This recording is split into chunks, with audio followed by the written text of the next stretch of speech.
नमस्कार दोस्तों।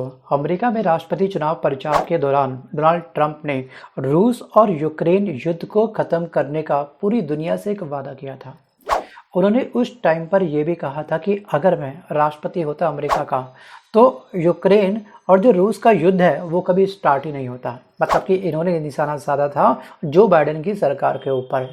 और अब वर्तमान समय में अमेरिका के जो राष्ट्रपति हैं डोनाल्ड ट्रंप को रूस के साथ में युद्ध विराम की जो कोशिश है इसके दौरान कूटनीतिक और राजनीतिक हार का सामना करना पड़ा।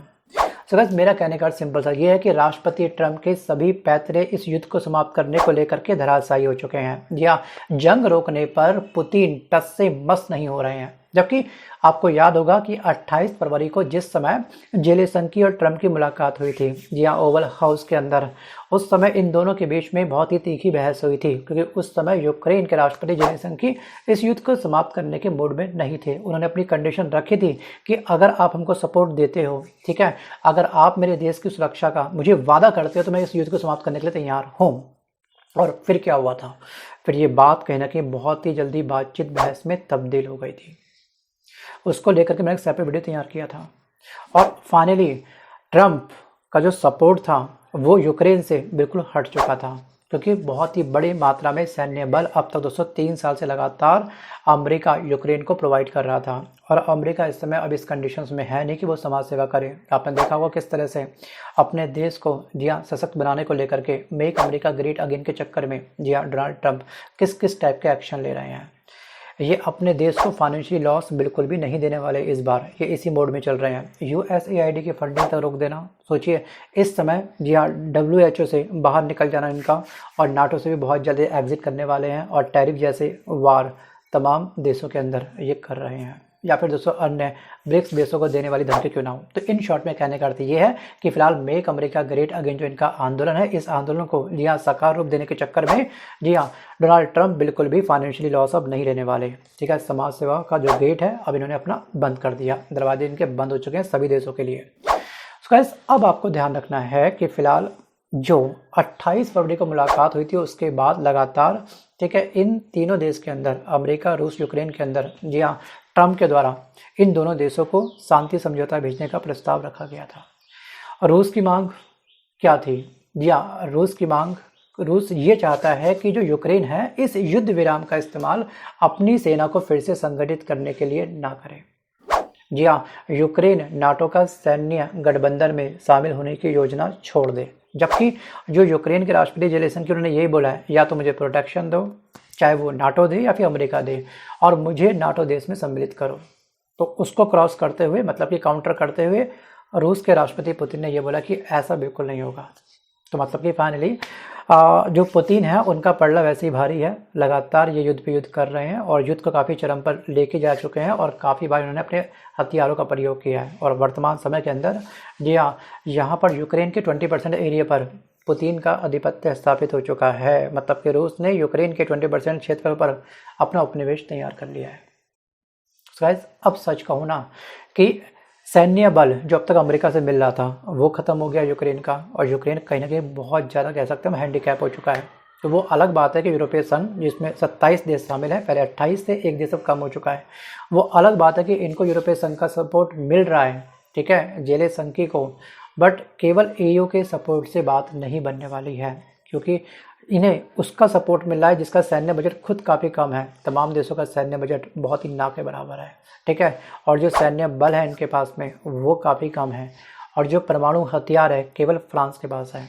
एक ज़मीन आसमान का फ़र्क है इन दोनों देशों के बीच में। अमेरिका बिल्कुल स्ट्रांग है बजट के मामलों में भी, मतलब कि डिफेंस का बजट, परमाणु हथियार और सैन्य बल में।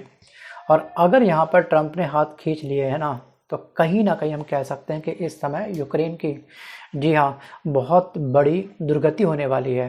वो अलग बात है कि फिलहाल ट्रंप ने ये भी बोल दिया कि ज़्यादा समय के लिए मैं आपको सैन्य बल का सहयोग नहीं दे पाऊंगा। उस मीटिंग में 28 फरवरी की जो मीटिंग हुई थी उसके बाद से अफसर यूक्रेन के पास कोई सैन्य बल नहीं है। और कोई भी दुश्मन ना जो काफ़ी बल में होगा वो अपने कमज़ोर दुश्मन को कभी भी मौका नहीं देगा। अगर सीज़ फायर होता है 30 दिन के लिए, अगर पुतिन एक्सेप्ट कर जाते हैं इस चीज़ को, तो यहाँ पर कहीं ना कहीं यूक्रेन को एक मार्जिन मिल सकता था। और रूस गलती से भी यूक्रेन यूक्रेन को ये मार्जिन नहीं देगा कि फिर से वो अपनी एनर्जी को इकट्ठा करे, अपने हथियारों को जोड़ ले, दूसरे से सहयोग मांग करके अपने सैन्य बल को स्ट्रॉन्ग कर ले।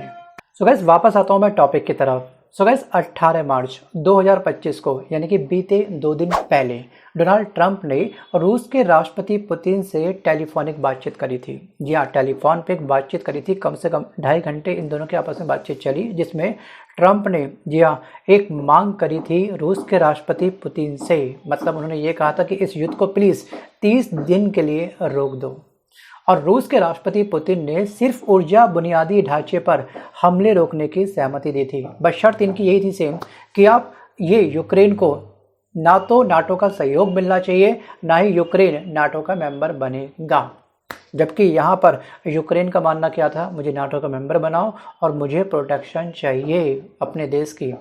तो गैस ये यहाँ पर क्रॉस बात तो मामला वहीं फंस गया ना तो वो तैयार है ना वो तैयार है ढंग से। हाँ, जेलेंस्की शायद काफ़ी हद तक अब तैयार हो चुके हैं। जैसे ही ट्रंप ने उनका सैन्य बल को स्टॉप कर दिया था, जो हेल्प से उसको बंद कर दिया था, उसके बाद इनके अंदर एक सॉफ्ट कॉर्नर तैयार हो चुका है। इनफैक्ट यूक्रेन के राष्ट्रपति जेलेंस्की ने यहाँ तक बोल दिया था कि जो अब तक रूस ने हमारे देश के 20% हिस्से पर कब्जा कर रखा था उसको बैकफुट पे मत आओ, ठीक है, आप रख लो 20% हिस्सा, कोई दिक्कत नहीं मुझे, बट मुझे नाटो का सहयोग चाहिए, नाटो की सदस्यता मुझको चाहिए। अब क्या हो गया, ये वार्ता हुई 18 मार्च को और वार्ता खत्म होने के कुछ घंटों में ही रूस में जी हाँ कीव 45 जगहों पर ड्रोन हमले इसने शुरू कर दिए थे। मतलब तुरंत जैसे ही फोन कट हुआ कुछ घंटों बाद रूस ने यूक्रेन पर जी हाँ 45 अलग अलग जगहों पर ड्रोन से हमले शुरू कर दिए। एक तरफ तो रूस ने ये कहा था कि मैं कोई भी हमला नहीं करूंगा, खासतौर पे ऊर्जा बुनियादी ढांचे पर हमले रोकने की सहमति दिखाई थी और तुरंत उन्होंने हमले कर दिए। एक्चुअली दोस्तों यहाँ पर इस युद्ध को 3 साल हो चुके हैं। पता है 22 फरवरी 2022 को युद्ध ये स्टार्ट हुआ था, 22 फरवरी 2025 को, ठीक है, इस युद्ध को पूरे 3 साल कंप्लीट हो चुके हैं और 15,000 से ज़्यादा मिसाइलें हमले कर चुका है अब तक रूस यूक्रेन के ऊपर। सोचिए इतना बड़ा मॉनेटरी लॉस ऑलरेडी रूस को हो चुका है, क्या अब वो कदम पीछे करेगा आपको लगता है? सो गाइस 44,000 से ज़्यादा यूक्रेनी नागरिक जी हाँ अब तक मारे जा चुके हैं। अगर हम बात करें यूक्रेन के बारे में तो यूक्रेन का ध्यान रखिएगा कि यूक्रेन में 1.60 करोड़ से ज़्यादा अब तक जी हाँ इस स्थान से लोग विस्थापित हो चुके हैं, दूसरे स्थान पे शिफ्ट हो चुके हैं। सोचिए मतलब लगातार तब से लेकर के अब तक त्राहिमाम जैसी स्थिति बनी हुई है यूक्रेन के अंदर और जो पड़ला है जी हाँ रूस का काफ़ी भारी है, मजबूत है और रूस मुझे लगता नहीं कि अपने कदम पीछे करेगा। जी हाँ कदम पीछे करते ही कहीं ना कहीं जी हाँ एक गलत मैसेज पूरी दुनिया की तरफ जाने वाला है। तो इसलिए शायद रूस अपने दबदबे को, अपनी वैश्विक स्तर पर जो उसकी छवि है उस पर बट्टा बिल्कुल भी नहीं लगाएंगे इस शांति समझौते के बाद, ठीक है। इसलिए ये शांति समझौते के लिए तैयार नहीं है, ना ये 30 दिन के सीज फायर के लिए तैयार है। तो अब आपको क्या लगता है कि वास्तविक रूप से जी हाँ ट्रंप को उतर जाना चाहिए इस युद्ध के अंदर? मतलब कि यूक्रेन को जब तक सपोर्ट केवल सैन्य बल से कर रहे थे, क्या वो अब शिफ्ट कर देना चाहिए जी हाँ परमाणु हथियारों को लेकर के? ले सैन्य बल मुझसे ले, परमाणु हथियार मुझसे ले, बदला ले रूस से अच्छा खासा। कि दोस्तों ट्रंप की बातों को डिनाई करना, ठीक है, हर देश के बस की नहीं है।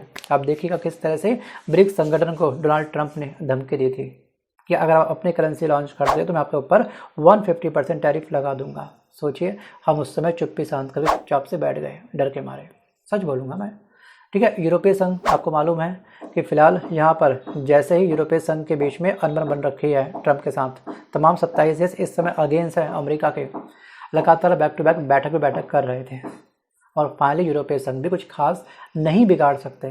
तमाम 28 देश मिल करके भी उस एक देश का बाल भी बाका नहीं कर सकते हैं। डिफरेंस क्या है? डिफरेंस वही है, रक्षा बजट, सैन्य बल और परमाणु हथियार किसके पास कितने हैं। वीडियो को पॉज करके अच्छे से इस चीज़ को आप पढ़ लीजिएगा।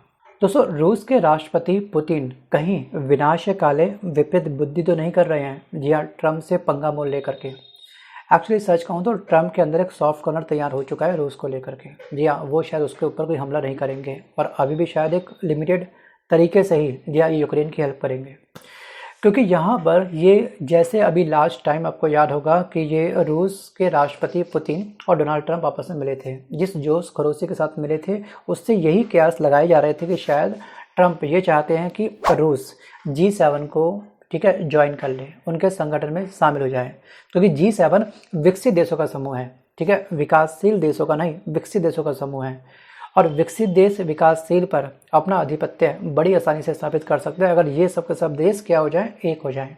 अगर रूस G7 को ज्वाइन करेगा तो हमारा ब्रिक्स संगठन कहीं ना कहीं धराशायी हो सकता है, क्योंकि हमारे ब्रिक्स संगठन की जान है रूस और चाइना।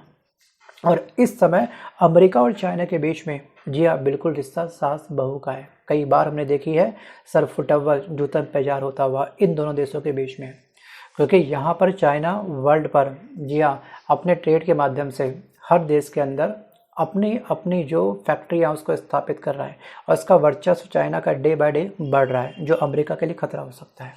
तो इसलिए रूस को अपने पाले में ला करके ट्रंप कहीं ना कहीं चाइना पर हल्ला बोल कर सकते हैं।